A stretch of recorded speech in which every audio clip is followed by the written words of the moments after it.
Well, hello. Welcome back to my channel. My name is Sandra, and I am a teacher in Thailand. So, yes, I've been missing for quite some time, and that's because I've been busy. I've been working, but I decided to put more time into the content, and I am back on my channel. And I want to talk. I want to talk about a few things. And today's topic is what I needed to think about before coming to teach in Thailand.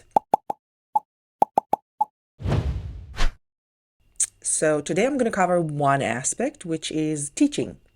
And if you're interested, then, consider subscribing, maybe liking this video, and let's get started.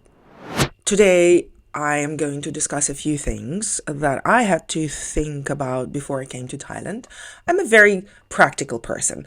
I don't like to, leave my life to the chance. So I actually had to devise a plan and I had to think about many things to make my life comfortable. I like to have my life comfortable. I like comfort. So if you are a person like me, probably my advice would be useful to you. So if you are considering coming to teach in Thailand, I think these 5 things would be really necessary to think about. So we're going to talk about where to teach, which is location. We're going to talk about whether you want to work with the agency or you want to be on your own. You probably would need to consider what age of the students you want to teach. And I think this is important. What style of teaching do you prefer? Because a lot of schools, they don't have flexibility, but a lot of schools, they do. So you can actually think about it in advance. And for me, actually, it was really important. I like to have more freedom in how I teach and what I teach. And that's what I got, thankfully. And the last, and I think it's one of the most important things to consider before you come to Thailand, is the work-life balance. What exactly do you want from life in Thailand while you're teaching here? Okay, so let's talk about location. Where exactly do you want to teach? And I don't mean which level of school, because you still have a choice there, but we're going to cover it a little later. What I mean is more of where in Thailand you want to teach, like what kind of area, what region you want to be in, you want to live in, you want to work in. So in this case, I would consider a few things. Number one, do I want to teach in a big city or I want to teach in wherever? Like, I don't care. Well, at the point when I was making my choice, I didn't really care. Actually, I did. And I really decided that it would be better for me to teach in a small town. But if you are the person who prefers facilities, if you are the person who prefers comfort, who prefers availability of services and other things, I would suggest you think about working in big cities like Chiang Mai, Pattaya, maybe Bangkok. So the bigger the city is, the more opportunities and more services and more availability of anything that you can imagine is there, including the language. Now, language, that's an interesting point of topic because Thailand is still young in the sense of level of English, and that's why they invest so much into inviting foreigners to teach English. And I think it's one of the wisest things to do for the country, but that's not the point of the topic today. I wanted to bring up this because it's important where you live in terms of how much you want to communicate with people. So at the point I was making my choice, I wanted to communicate to the external world as less as possible. That was my choice. I was in that kind of situation. But if you like to, have an occasional chat with anyone around you, if you want to have people who speak English and understand you at any point, I think you should consider working and living in a big city. And even though language skills there are much higher level, it's still kind of sometimes frustrating. So you might actually download or start using the translation app right away, because that's handy in many cases. But that's something that you should think about in terms of how big of a city you want to live in. Language is important. Let's talk about, do you want to work with the agency or you want to be on your own and work with schools directly? Okay, so advantages working with the agency. For me, that was actually the only choice, reasonable choice, and that's why I made it. And despite all the downsides, I still prefer it, and I'm actually happy that I made that choice. So let me lay them out. Agency is a group of people who take care of you, who take care of your documents, who take care of your work placement, who take care even of communication with the school if that's necessary, communication with the immigration, communication with literally everybody because you don't know the language they do. And they also provide you with the information around the place, the information about the school, the information about the rules in the country, in the school, and the work. So basically, every single piece of information about Thailand, if you're new to the country, would be coming from the agency, from the people who live here, from the local people. And that's what I appreciated. And I got lucky because I got in touch with the agency and the people in the agency who are really my good friends right now. And if you're interested in working with that agency, I will be putting the information down below in the information box.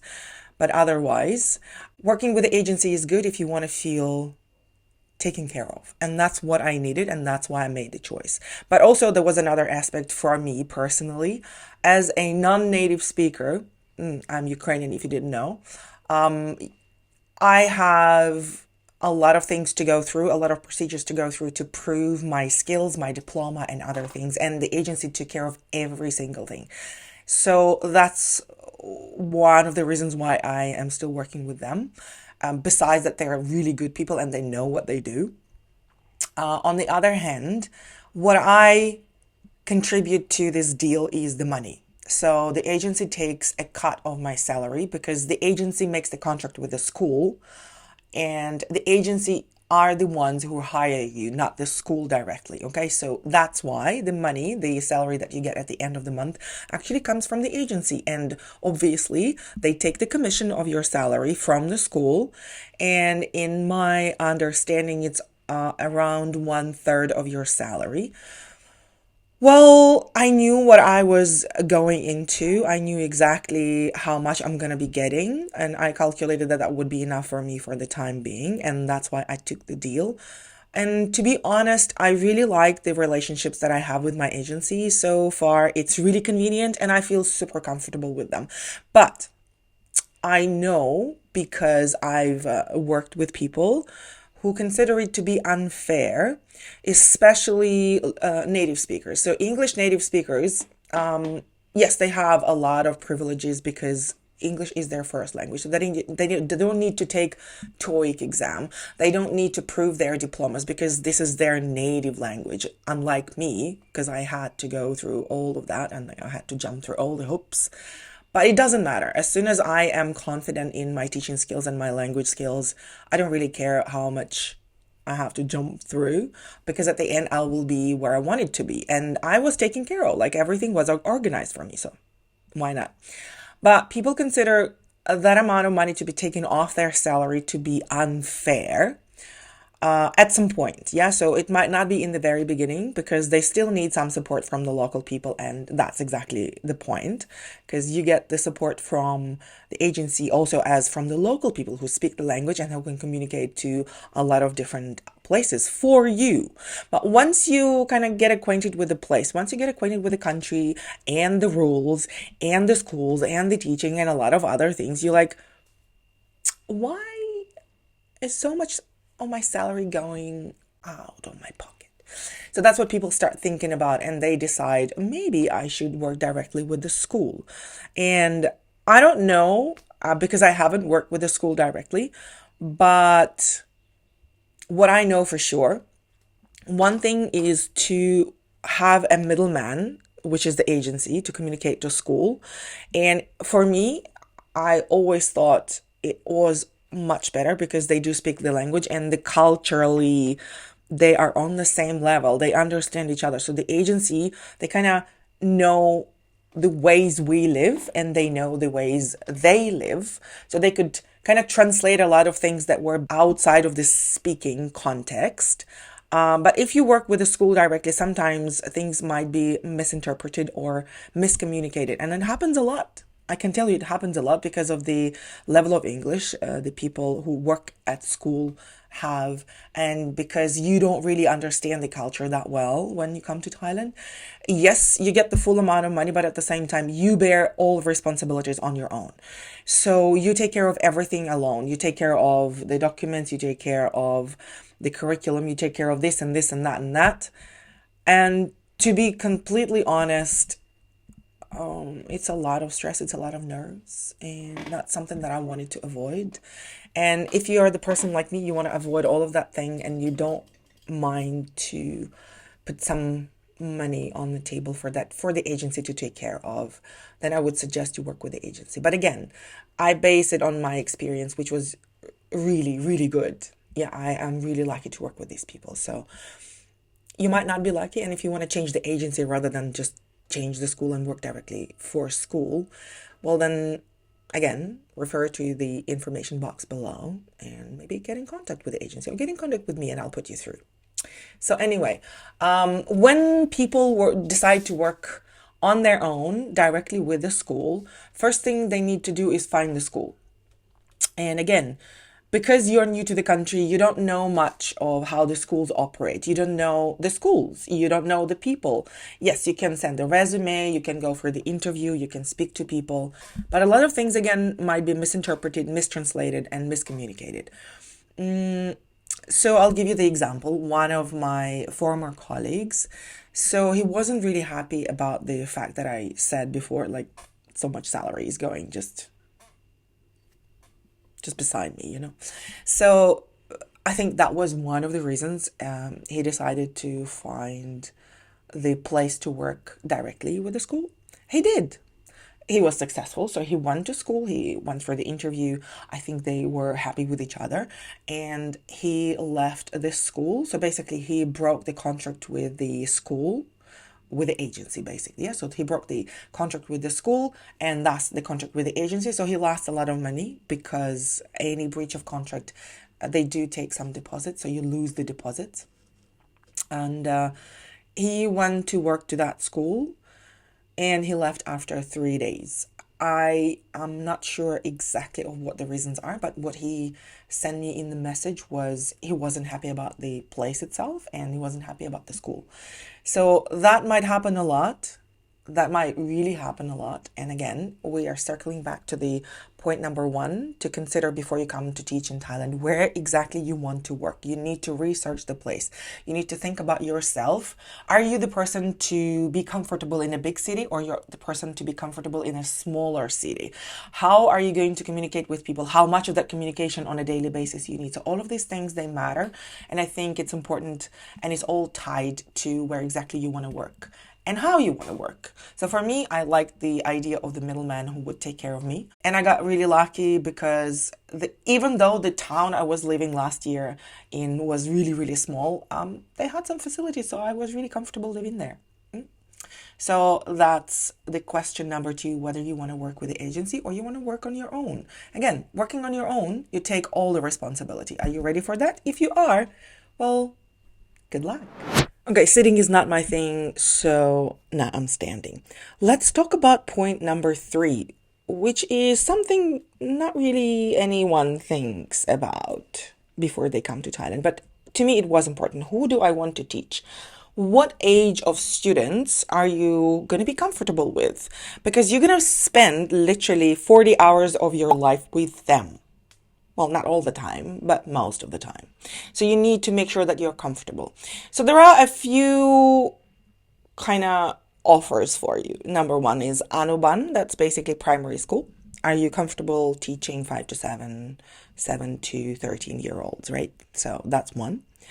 Number two, are you comfortable teaching 13 to 15, 16-year-olds, which is middle school, and then the high school, which is 16 to 18 year olds. Yeah, for me, I knew exactly who I'm going to be comfortable with, and that was my choice. So when I got the offer, the first offer, which was really random because I came in the middle of the semester, so I had really not much of a choice. And that happens, so don't worry, everything happens. You don't really start working immediately at the beginning of the school year or at the beginning of the semester. Well, life is life, and it depends on when you come to the country, when you finish your training if you need one. And well, then you just get what you get, right? But even though you can still, especially in my case, because I work with the agency, they actually asked me what age of the students I would prefer to work with.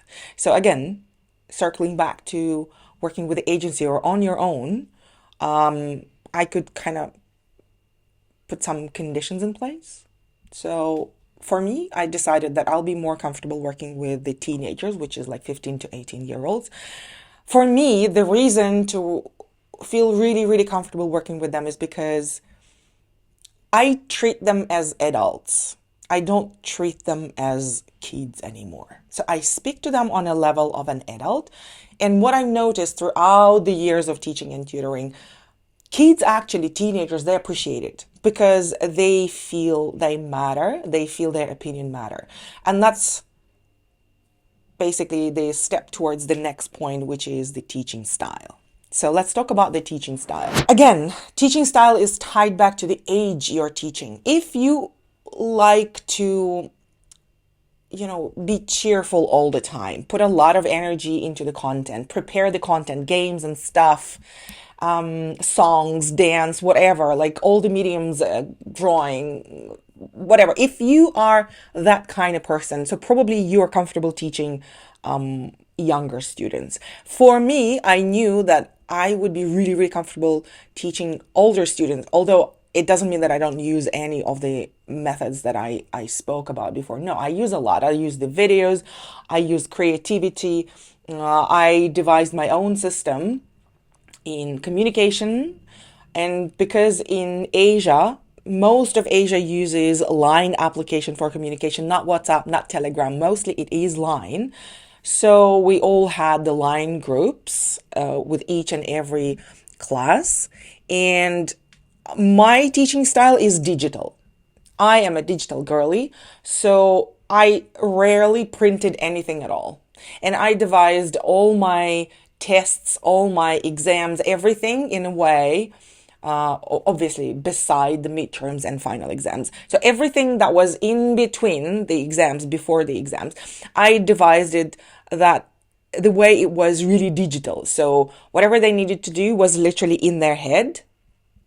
And then they had to do the minimum of writing or maybe a video and then send it to the group. So that's my teaching style. I like a lot of things to be done inside somebody's mind.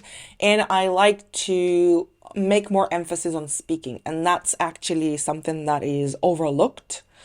Luckily in my school, because they divide there are different English lessons types. There, even the English course, they have two actually. They have one for speaking, one for, I think, more of a writing and grammar, something like that, and writing and reading, right? So for me, the emphasis on speaking was actually a blessing because I do like to speak and I do know how to make others speak as well. So for me, that really pitched into my teaching method a lot because it was really comfortable for me, which means it would be really, really interesting for the students to be participating in. And I'll tell you this, it doesn't matter what age of students you're teaching. What matters is that you definitely will have approximately 500 to 600 students in your care. Let it sink in. 500 to 600 students. So you need to be really, really organized and confident in what you're doing in terms of what is the purpose of your lesson. If the purpose is speaking, then everything should be devised for speaking, not writing, not reading, speaking. If you are more comfortable with, reading and writing, well, you probably need to put a little more effort into speaking because that's the reason you're in the country, because they have actually English lessons with the Thai teachers who explain to them in Thai language the grammar of English language. And a lot of things are going on in those lessons too. So the main role of the foreigners while we're teaching English in Thailand is basically make them speak. And I think it's brilliant because I don't speak Thai. If they speak little English, for them, that's the only way to communicate with me, right? And if you are an interesting person, and I'm pretty sure you are an interesting person, then you will have something to say and they will have something interesting to listen to. And that's how you can bond and that's how you can make the trust going on. And then that's how you can teach them. Yeah, that's the teaching style, basically. Last but not the least, the work-life balance. Well, I already kind of gave you some information about it. You are going to be spending at school a significant amount of time. You are going to be working with approximately 500 to 600 students on a weekly basis. So the main point is, how dedicated are you to make your work matter? That was something that I always thought about, and it's always important to me. So I was willing and ready to put a lot of hours beyond the school hours into my work. And that's what I did in the very beginning. But then, because I don't really like to overwork a lot, I devised a system, and that's what you should also think about. Like, how quickly, how soon you can devise a system for you to replicate that system over and over again to basically increase the possibility of your work-life balance. So for me, the first year was kind of tough because I was getting to know the country, I was getting to know the system. It's so different from wherever I was coming from. And I'm pretty sure it's different from wherever you are coming from. So get to know that as soon as possible. Get to know the people, get to know the teachers, get to know the system, the working materials. Think about your teaching style and in advance, because for me, I like the creative teaching style. And that's why it took me longer than probably anyone else to devise my lesson plans and the whole curriculum for my students, because I like to say something in a way that it's not in the books, or at least if even I am given the books, I'm going to interpret the books my own way. So it takes time, it takes time to let it through your system, and then so it comes out with like as something interesting for you in the first place and for your students. Why am I saying it's interesting for you and your students? Well, yes, obviously your job is to make your students interested, but if you don't have fun, you will not stay here for long, because the money is not that good. You don't come here for money. To Thailand, people come because of the new experiences, probably to experience the country, to experience the culture, to experience something. Everybody has their own reasons to come to Thailand, right? But work is work. So you need to make sure that you like what you do and how you do it.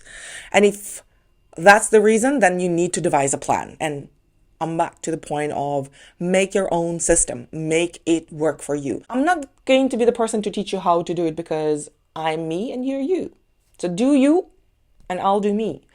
But I'm telling you, it will take you some time to find your own way to build your lesson plans. Some teachers prefer to build them on the go, but some schools, they say, nope, my friend, you need to provide us with the lesson plans ahead for the whole semester or maybe the whole year. So you never know.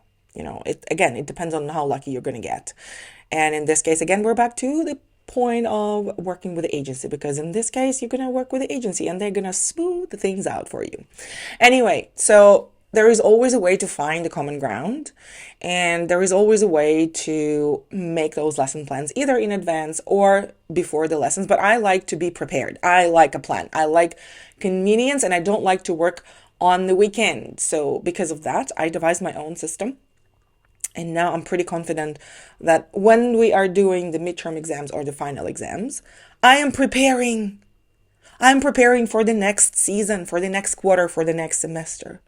So while I'm sitting, basically a lot of teachers, they just sit, do nothing. They just, scroll through the social media. They do a lot of things that don't really bring anything to the table. But what I do, I still work, because I put that time while I'm at work to work. So when I'm off work, I'm going to be off work, and I'm going to be just giving myself the time to rest. So that's my choice. Part of work-life balance conversation includes money, because if you don't have enough money working at school, well, then you need to get another job like tutoring or something else. So yeah, that's the possibility. And we are circling back to the question whether you should work with the agency or on your own. But I'll tell you this, if you are planning to come to Thailand to save money, don't bother. It's never going to work. If you want to save money, well, you're going to need to work 24/7. And that's not something that anyone would want to do. And I don't think that's the life anyone would want to live. So in this case, you need to be really considerate how much time outside of school you're ready to put into extra work to get extra money. What will be your rate? And how many students at one time you would like to see, because it all impacts your income, extra income. And then because of that, you might actually end up working 7 days a week, like some of my colleagues and friends, because they work at school on the weekday basis, and then they work in the language center, tutoring center, like 3-4 hours on a weekend. And I'll tell you, that's draining. And doing that for years, even though you get extra money, and probably it's a good money considering where you live, which is Thailand, and Thailand is a pretty affordable country, well then that's going to be your life. Work, work, work. If you have some savings and your reason to come to Thailand is just to have some new experience and spend some time in this country, well then that's the answer. You don't really need to worry about that. And then you just think about the other 4 things that I mentioned before, which is location, where you want to work. You want to work with the agency or you want to work on your own. What age of the students you want to teach, because you still need to enjoy your time here in Thailand. And what exactly you're going to do. How are you going to do it? Your teaching style. So that is the end of my conversation today. I hope that was helpful for some of you if you are considering coming to Thailand. And yes, I'm going to be covering a lot more, and I already have some topics on my mind. But if you have some questions and you want me to cover them, well, let me know. And then I'll cover those answers for your questions in my next videos. But so far, stay safe, stay healthy, and I'll see you in the next video.